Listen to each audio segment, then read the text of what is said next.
এমন একজন মালিক রব্বুল আলামিন, এমন একজন খালিক, যেই মালিক যেই খালিক সব সময় চায় আমার বান্দা আমার কাছে চাক আমি দিব। এই দুনিয়ার বাদশার কাছে একবার যদি যান, ওই দুনিয়ার বাদশা আপনাকে দিবে। দুই নম্বর বার আবার গেলে আবারও দিয়ে দিবে। 3 নম্বর বার যদি আপনি যান, আবারও মানবতার খাতিরে আপনাকে দিয়ে দিতে পারে গো। কিন্তু 4 নম্বর বার যদি আপনি যান, দুনিয়ার বাদশা বলবেন ব্যক্তিটা লুবি। কথা বলেন, আর একটু জুড়ে বলেন।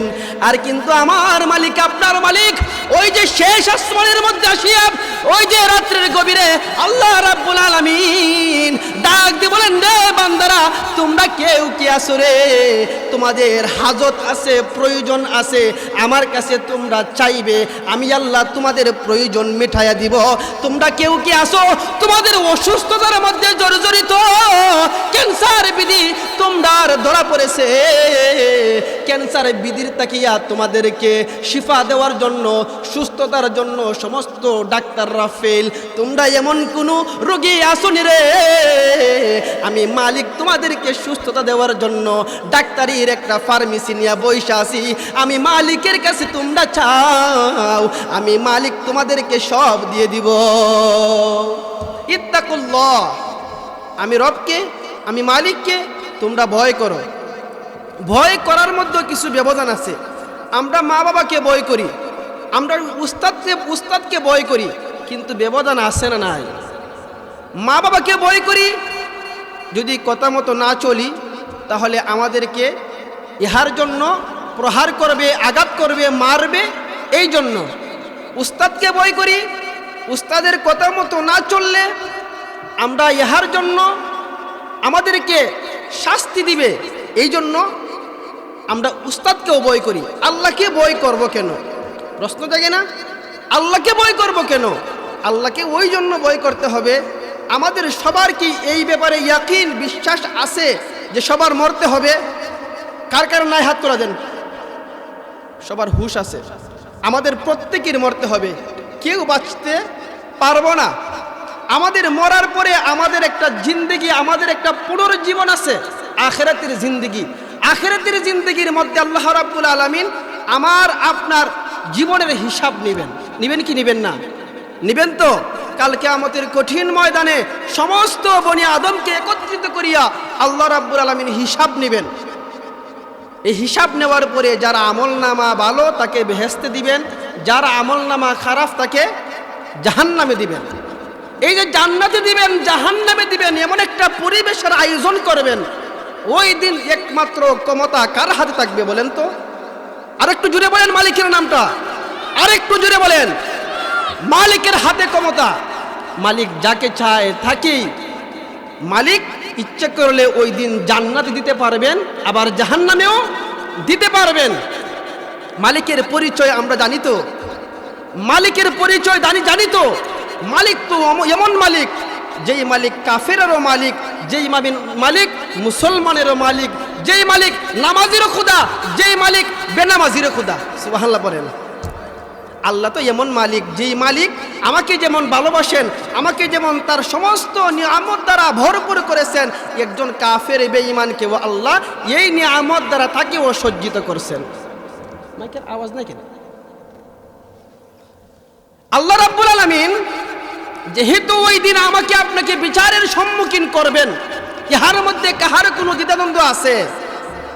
ইহার মধ্যে কারো কোনো আপত্তি আছে যে না আমি ওই দিন দাঁড়াবো না? কাল কিয়ামতের কঠিন ময়দানে সবাইকে দাঁড় করাইবেন। কিন্তু আল্লাহ তো, আপনারা জানেন না, আল্লাহ তো একটা চ্যালেঞ্জের মোকাবেলা হয়েছে। সুবহানাল্লাহ পড়ি। কার সাথে জানেন? ইবলিসের সঙ্গে চ্যালেঞ্জের মোকাবেলা হয়েছে। ইবলিস যখন আদমকে বানাইছে, আল্লাহ ইবলিসকে বলল, ইবলিস তুমি আদমকে সজদা করো। ইবলিস সজদা করে নাই। কি তকব্বরি করছে? আমি তো দামি, আমার তৈরির যে প্রক্রিয়া হয়েছে আগুনের স্বভাবজাত অভ্যাস হইল উপরের দিকে উঠা, আর মাটির স্বভাবজাত অভ্যাস হইল নিচের দিকে নামা। যুক্তি ঠিক আছে, কিন্তু সব জায়গায় যুক্তি চলে না।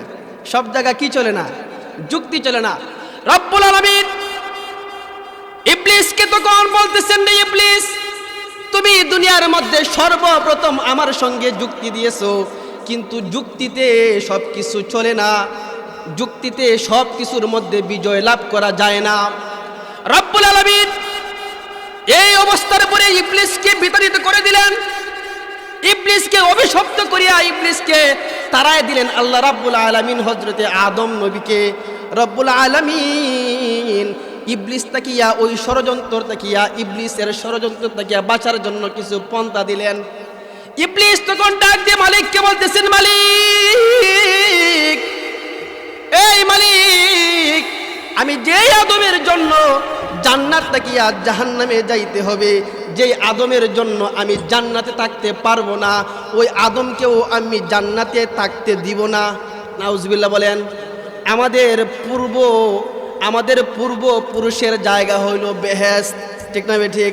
আমাদের সবার বাবা আবুন নাস, সমস্ত মানুষের পিতা হযরতে আদম নবী। ভাইরা আমার, ওই আদম আলাইহিস সালাতু ওয়াস সালামকে আল্লাহ রাব্বুল আলামিন সর্বপ্রথম আল্লাহ রাব্বুল আলামিন আদম নবীকে বেহেশতের মধ্যে পাঠাইছেন। বেহেশতের মধ্যে হইল আদমের সর্বপ্রথম বাসস্থান, আদমের সর্বপ্রথম জায়গাটা হইল এই বেহেশত। বেহেশতের মধ্যে রব্বুল আলামিন আদম আলাইহিস সালাতু ওয়াস সালামকে দেওয়ার পরে ইবলিসের সঙ্গে বাক বিতণ্ডার মধ্যে যখন পড়ে গেল, ইবলিস তখন আল্লাহ রাব্বুল আলামিনকে ডাক দিয়ে বলতেছেন, মালিক, যে আদমের জন্য আমি বিতাড়িত হইলাম, ওই আদমকেও আমি জান্নাতের মধ্যে থাকতে দিব না। এই জন্য আমাকে কিছু পাওয়ার দেওয়া হোক, কিছু ক্ষমতা দেওয়া হোক। ক্ষমতার দাপট আছে না নাই? আর একটু জোরে বলেন, আছে না নাই? দলের ক্ষমতারও দাপট আছে, দুনিয়ার লাট বাহাদুরিরও দাপট আছে। দুনিয়ার মধ্যে যার লাট বাহাদুরি বেশি, যার টাকা বেশি, যার শরীরের মধ্যে শক্তি বেশি, যার লাঠি বেশি, তার সমাজের মধ্যে দাপট বেশি। বলেন ঠিক না বেঠিক? আমি বুঝে যে মিথ্যা বলছি নাকি? ঠিক বলছি না বেঠিক বলছি?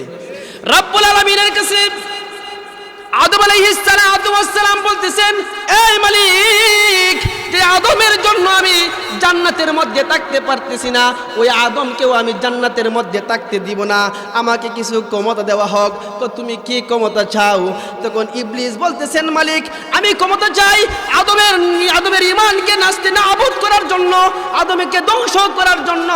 আদমের চতুর্দিকে আমি হামলা করব, বাম দিকে হামলা করব, ডান দিকে হামলা করব, সামন থেকে হামলা করব, পিছন থেকে হামলা করব, চতুর্মুখী হামলা করিয়া আমি আদমের ঈমানকে নাস্তে নাবুদ করে দিব। নাউজুবিল্লাহ বলেন। আমরা নামাজ পড়ি, নামাজ পড়ার পরেও দেখা যায় যে আমরা আইল ঠেলি, নামাজ পড়ি তারপরেও পরের হক মারি, ঠিক না বেঠিক? আর একটু জোরে বলেন। আল্লাহ রাব্বুল আলামিন ইবলিসকে বলেন, ইবলিস চাপ, তোর হাতের মধ্যে তুই যেই ক্ষমতা চাইলি আমি আল্লাহ ওই ক্ষমতা তোকে আমি দিয়ে দিলাম। ইবলিস আমাদেরকে চতুর্মুখী হামলা করার জন্য ক্ষমতা দিয়েছেন কে? আর একটু জোরে বলেন ওই মালিকের নাম।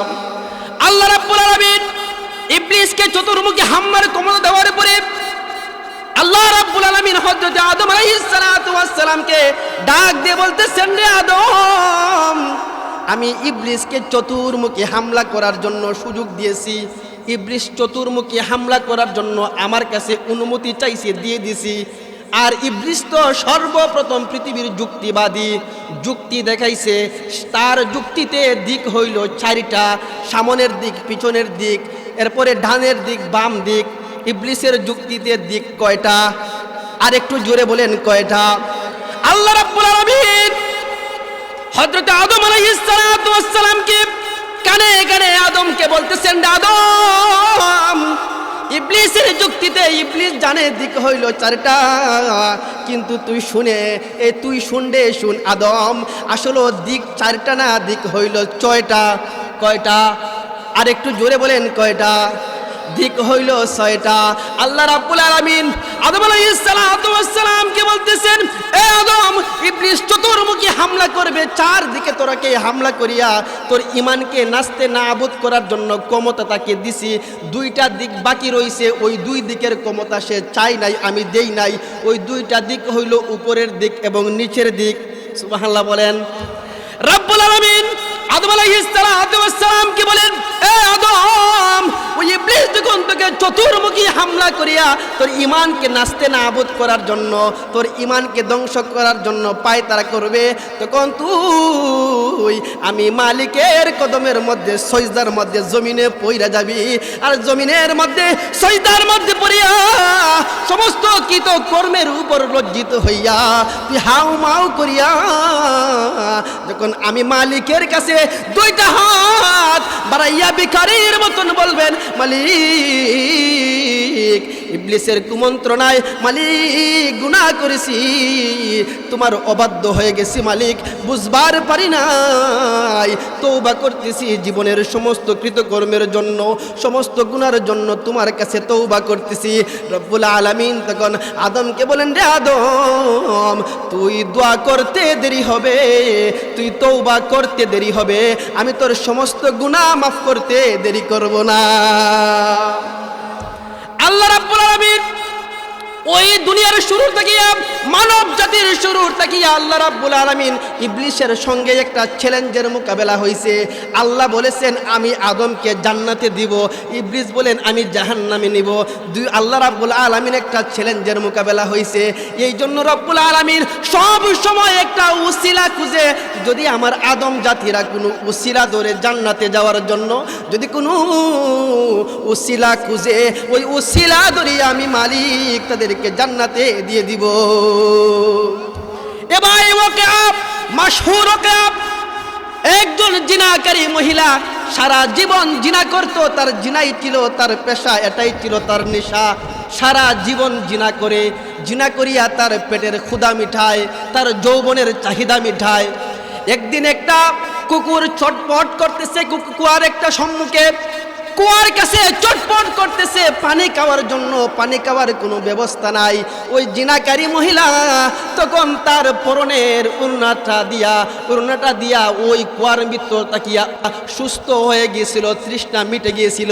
রব্বুল আলামিনের কাছে ওই জিনাকারী মহিলার ওই যে একটা কুকুরের প্রতি একটা ভালোবাসার বহিঃপ্রকাশ, ওই ভালোবাসার বহিঃপ্রকাশের দ্বারা আল্লাহ রাব্বুল আলামিন সন্তুষ্ট হয়ে যায়।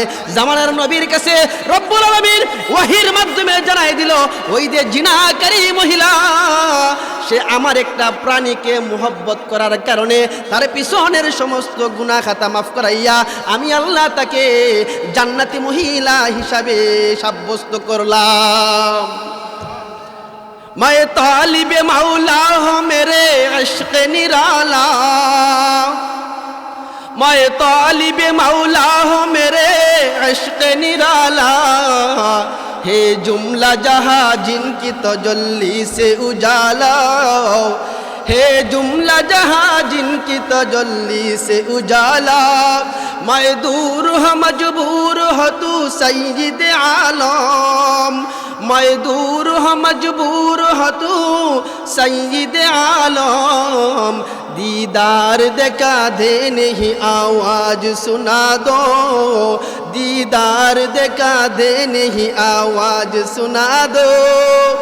আল্লাহ রাব্বুল আলামিন এমন সত্তা সব সময় ওসিলা খুঁজেন বান্দাকে মাফ করার জন্য। বান্দা একটা বার শুধু আল্লাহকে আল্লাহ বলিয়া একটা বার ডাক দিবে, আল্লাহ বলেন, রে বান্দা, আমি সব সময় অপেক্ষায় থাকি, তুই আমাকে একটা বার ডাক দিবি, আর ওই একটা বারের ডাক আমি পাওয়ার পরে আমি আল্লাহ পিছনের সব কিছু বলিয়া আমি তোকে কুলের মধ্যে জড়াইয়া ধরি। রব্বুল আলামিন এমন একজন মালিক, রব্বুল আলামিন এমন একজন খালিক, যেই মালিক যেই খালিক সব সময় চায় আমার বান্দা আমার কাছে চাক আমি দিব। এই দুনিয়ার বাদশার কাছে একবার যদি যান, ওই দুনিয়ার বাদশা আপনাকে দিবে। দুই নম্বর বার আবার গেলে আবারও দিয়ে দিবে। 3 নম্বর বার যদি আপনি যান, আবারও মানবতার খাতিরে আপনাকে দিয়ে দিতে পারে গো। কিন্তু 4 নম্বর বার যদি আপনি যান, দুনিয়ার বাদশা বলবেন ব্যক্তিটা লুবি। কথা বলেন, আর একটু জুড়ে বলেন। আর কিন্তু আমার মালিক, আপনার মালিক, ওই যে শেষ আসমানের মধ্যে আসিয়া ওই যে রাত্রের গভীরে আল্লাহ রাব্বুল আলামিন ডাক দিয়ে বলেন, রে বান্দারা, তোমরা কেউ কি আছো রে? তোমাদের হাজত আছে, প্রয়োজন আছে, আমার কাছে তোমরা চাইবে, আমি আল্লাহ তোমাদের প্রয়োজন মেটাইয়া দিব। তোমরা কেউ কি আছো তোমাদের অসুস্থতার মধ্যে জর্জরিত, ক্যান্সার বিধি তোমরা ধরা পড়েছে, ক্যান্সার বিধির তাকিয়া তোমাদেরকে শিফা দেওয়ার জন্য, সুস্থতার জন্য সমস্ত ডাক্তাররা ফেল, তোমরা এমন কোনো রোগী আসনি রে? আমি মালিক তোমাদেরকে সুস্থতা দেওয়ার জন্য ডাক্তারির একটা ফার্মেসি নিয়ে বইসা আছি। আমি মালিকের কাছে তোমরা চাও, আমি মালিক তোমাদেরকে সব দিয়ে দিব। আল্লাহ তো এমনই মালিক, আল্লাহ তো এমনই খালিক, আল্লাহ তো আমাকে আপনাকে সব সময় ডাকে, তারপরও আমি আপনি বুঝি না, তারপরও আমি আপনি আল্লাহকে চিনি না, আমি আপনি আল্লাহকে চিনি না। একজন ব্যক্তি সে 30 বছর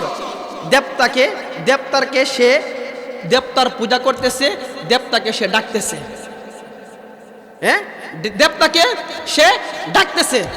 সনম সনম সনম আরবি শব্দ, এটার অর্থ হইল দেবতা, মূর্তি। সনম সনম ইয়া সনম ইয়া সনম ইয়া সনম ডাকছে 30 বছর। বলেন কয় বছর?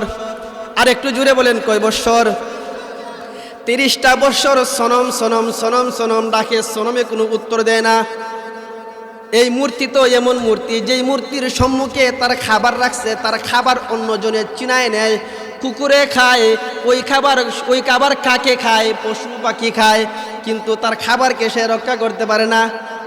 কেউ কেউ ওই মূর্তির হাত পা ভেঙে দেয়, তার হাত পা সে নিজে রক্ষা করতে পারে না। কথা বলে না? আর একটু জুড়ে বলেন ঠিক না ঠিক? ওই সনমের সম্মুখে ওই মূর্তি পূজারী ব্যক্তিটা ইয়া সনম বলিয়া 1 বছর নয়, 2 বছর নয়, 30টা বছর ইয়া সনম বলতেছে। কিতাবের মধ্যে উল্লেখ করা হয় 30টা বছর সনম সনম বলে, কিন্তু সনমে আর উত্তর দেয় না। একদিন ভুল বশত বলেন ইয়া সমাদ, সুবহানাল্লাহ পড়ি। আর একটু জুড়ে বলেন সুবহানাল্লাহ। সনম সনম বলে রে ভাই, সনমে উত্তর দেয় না, সনমের কোনো প্রতিক্রিয়া হয় না। একদিন ভুল বশত বলতেছেন ইয়া সমাদ, আসমান তাকিয়া মালিক উত্তর দে, এ বান্দা বল, আজকে 30টা বৎসর হয়ে গেল তোর ডাক শোনার জন্য আমি বইসা আছি, তুই আমাকে ডাকলি না, আজকে হঠাৎ তুই আমাকে ডাকলি কেন বল? মালিক ডাক দিয়ে বলতেছেন, এই বান্দা, তোকে 30টা বছর তোর ডাক শোনার জন্য আমি বইসা আছি, কিন্তু তুই আমাকে ডাকলি না, আমি তোর ডাক শোনার জন্য আক্ষেপ করতেছি। তখন ওই ব্যক্তিটা বলেন, হায় রে হায়, জানিয়া শুনিয়া আমি সমাদ বলি নাই, ভুল বশত সনমের জায়গাত আমার সমাদ চলে এসেছে, তারপরেও আসমানের মালিক উত্তর দিয়ে দিছে, এ আমার বুঝতে আর বাকি রইল না, সনম বলতে কোনো কিছু নাই রে, আসল মালিক হইল আসমানের মালিক আল্লাহ। এ ভাই, ওই মালিক তো এমন মালিক, ওই মালিক তো এমন খালিক। আল্লাহ রাব্বুল আলামিনের জলিলুল কদর একজন পয়গাম্বর, ওই পয়গাম্বরের নাম হইল মুসা কালিমুল্লাহ। ঠিক না বে ঠিক? মুসা কালিমুল্লাহ। আল্লাহর সঙ্গে মুসা কথাবার্তা বলতো, মুসা আল্লাহর সঙ্গে কথাবার্তা বলতো। ওই মুসা কালিমুল্লাহ আল্লাহর সঙ্গে আল্লাহর কাছ থেকে একদিন সালাতুল ইস্তেসকার নামাজ পড়তেছে, বৃষ্টির নামাজ। আমাদের উস্তাদদের সঙ্গে আমরাও পড়েছি সালাতুল ইস্তেসকার নামাজ, মানে বৃষ্টি না হইলে অনাবৃষ্টির জন্য যেই নামাজ পড়া হয়, মাঠের মধ্যে গিয়ে মানুষও যাবে, পশু পাখিও যাবে, গরের গরু ছাগলও যাবে, সবাই গিয়ে ওই নামাজের মধ্যে, ওই দোয়ার মধ্যে আল্লাহর কাছে কাঁদবে। ওই নামাজের নাম হইল সালাতুল ইস্তেসকা। হযরতে মূসা আলাইহিস সালাতু ওয়াস সালামের জামানায় হযরতে মূসা আলাইহিস সালাতু ওয়াস সালাম এবং তার সমস্ত উম্মতদেরকে নিয়ে হযরতে মূসা পয়গম্বর একটা মাঠের মধ্যে জড়ো হইছে, একত্রিত হইছে। আল্লাহর পয়গম্বর মূসা মুসা আলাইহিস সালাতু ওয়াস সালাম ওই দিন আল্লাহর কাছে ডাক দিয়ে বৃষ্টির জন্য পানা চাইতেছেন, বৃষ্টি চাইতেছেন। সমস্ত নবীরা হইল মুস্তাজাবুদ দাওয়া, দোয়া করলেই কবুল হয়। কিন্তু আল্লাহর পয়গম্বর হযরতে মুসা আলাইহিস সালাতু ওয়াস সালাম দোয়া করতেছেন কিন্তু কবুল হয় না। ওই মুসা আলাইহিস সালাতু ওয়াস সালাম আল্লাহকে বলতেছেন, মালিক আমি আপনার কাছে দোয়া করতেছি কবুল হয় না, কারণটা কি? রব্বুল আলামিন তখন হযরতে মুসা নবীকে ডাক দিয়ে বলতেছেন, এ পয়গম্বর মুসা, আমি তোমার দোয়াটা এই জন্য কবুল করতেছি না, তোমার ওই মজলিসের মধ্যে এমন একজন গুনাহগার ব্যক্তি আছে যে 40টা বছরে আমি মালিককে একটা বারের জন্য ডাক দেয় নাই। নাউজুবিল্লাহ বলেন। আমাদের সমাজে এমনও পাপী আছে যে ঈদের নামাজও পড়ে না, জুম্মাও পড়ে না। আপনার আর শেরপুর নাই? আরে নাই, আছে, আছে তো। হযরতে মুসা আলাইহিস সালাতু ওয়াস সালাম আল্লাহ রাব্বুল আলামিনকে ডাক দিয়ে বলতেছেন, মালিক এই বান্দাটা কে মালিক আমি জানবার চাই, ওই পরিচয়টা জানবার চাই। হযরতে মুসা আলাইহিস সালাতু ওয়াস সালামকে আল্লাহ বলে দিয়েছেন, ও মুসা তুমি ঘোষণা করো ওই ব্যক্তি নিজে নিজে ওই মজলিসটা কিয়া বের হওয়ার জন্য। ওই ব্যক্তি যদি তোমার মজলিসটা কিয়া বের না হয় ততক্ষণ পর্যন্ত তোমার উপর রহমতের বৃষ্টি বর্ষণ হবে না। হযরতে পয়গম্বর মুসা আলাইহিস সালাতু ওয়াস সালাম মজমুআর মধ্যে ঘোষণা করে দিলেন, এই তুমি কোন এমন পাপিষ্ট ব্যক্তি আসরে যে 40 বছর ধরিয়া তুমি মালিককে আল্লাহ বলিয়া ডাক দেও নাই। তোমার মতন পাপিষ্ট থাকার কারণে আজকে রহমতের বৃষ্টি বর্ষণ হইতেছে না। তুমি মজলিস থাকিয়া বের হয়ে যাও, অন্যথায় রহমতের বৃষ্টি হবে না। ওই 40 বছর যেই ব্যক্তি আল্লাহকে ডাক দেয় নাই সে তো নিজে নিজে জানতেছে আমি এই ব্যক্তি পাপী। কথা বলে না? আর একটু জুড়ে বলেন। এখন যদি আমি বলি মসজিদের টাকা চুরি হয়েছে 5000, আর আপনাদের মধ্যে একজন সুর আছে, আমি যদি বলি ওই সুরকে হাত তোলা দেন, হাত তোলা দিব? দিবে হাত তোলা করে? বাবা চুরি করছি তো করছি, যদি হাত তোলা দেই সারা শেরপুরবাসী জানবো আমি মসজিদের টাকা চুরি করি, দিবনি হাত তোলা? কিন্তু যে সুর সে তো মনে মনে জানতাছে যে আমি সুর, জানতাছে তো ওই ব্যক্তি সুর জানতেছে তো। যেই ব্যক্তি 40 বছর আল্লাহকে আল্লাহ বলে নাই সে তো মনে মনে বুঝতেছে যে ওই পাপী আমি। কিন্তু যদি এখন যদি আমি মজলিস থাকিয়া উঠিয়া যাই তাহলে সমস্ত মানুষ আমারে চিনব যে আমি এমন পাপী যে পাপী 40 বছর আল্লাহকে আল্লাহ বলিয়া ডাকি নাই। কথা কয় না? আর একটু জোরে বলেন। আল্লাহ রাব্বুল আলামিন ওই ঘোষণা দেওয়ার পরে হযরত মুসা পয়গম্বর মজমুআর মধ্যে ঘোষণা দেওয়ার পরে ওই পাপিষ্ট ব্যক্তিটা চোখের পানি জড়াইয়া মালিককে ডাক দিয়ে বলতেছেন, মালিক আজকে 40 বছর হয়ে গেছে মালিক, আপনাকে আল্লাহ বলিয়া ডাক দেই নাই, আমি সবচাইতে বড় পাপিষ্ট মালিক। আজকে যদি ওই মজমার তাকিয়া আমি বের হয়ে যাই ওই পাপিষ্ট হয়ে, সমাজের মানুষ আমাকে সিসি করবে, আমাকে সেফ দিবে, থুথু দিবে। ও মালিক আজকে ওই মজমুআর মধ্যে আমি তওবা করতেছি, জিন্দেগিতে আর গুনাহ করব না, জিন্দেগিতে তোমার গাফেল হব না। সঙ্গে সঙ্গে আসমান তাকিয়া রহমতের বৃষ্টি হওয়া শুরু হয়ে গেছে। পয়গম্বর মুসা আলাইহিস সালাতু ওয়াস সালাম আল্লাহ রাব্বুল আলামিনকে ডাক দিয়ে বলতেছেন, মালিক ওই মজলিস তাকিয়া 40 বছরের পাপিষ্ট ব্যক্তি কেউ বের হয় নাই মালিক, তারপরেও রহমতের বৃষ্টি হইতেছে, কারণটা কি? আল্লাহ রাব্বুল আলামিন মুসা পয়গম্বরকে বলতেছেন, ও পয়গম্বর মুসা, যার জন্য বৃষ্টি দিলাম না ওই বান্দার জন্য আজকে বৃষ্টি দিয়েছি। আর একটু জোরে বলেন। যেই বান্দার জন্য বৃষ্টি আমি বন্ধ রেখেছিলাম ওই বান্দার জন্য আজকে বৃষ্টি দিয়েছি, তার জন্যই বৃষ্টি দিয়েছি। তো কেমন খেলা জমাইছেন, কি হয়েছে একটু খুইলা বলেন। আল্লাহ রাব্বুল আলামিন বলেন, রে মুসা, ওই বান্দাটা যখন সমস্ত গুনার উপর কৃতকর্মের উপর লজ্জিত হইয়া আমি মালিককে মালিক বলিয়া সম্বোধন করেছে, চোখের পানি জড়াইছে, 40 বছরের পিছনের গুনাহ আমি আল্লাহ একটা মুহূর্তে মাফ করে দিয়েছি। আল্লাহ উসিলা খুঁজেন, আল্লাহ উসিলা ধরান, যে বান্দা একটাবার আমার কাছে চাইবে, একটা উসিলার দ্বারা আমি বান্দার সমস্ত গুনাহ খাতা মাফ করে দিব।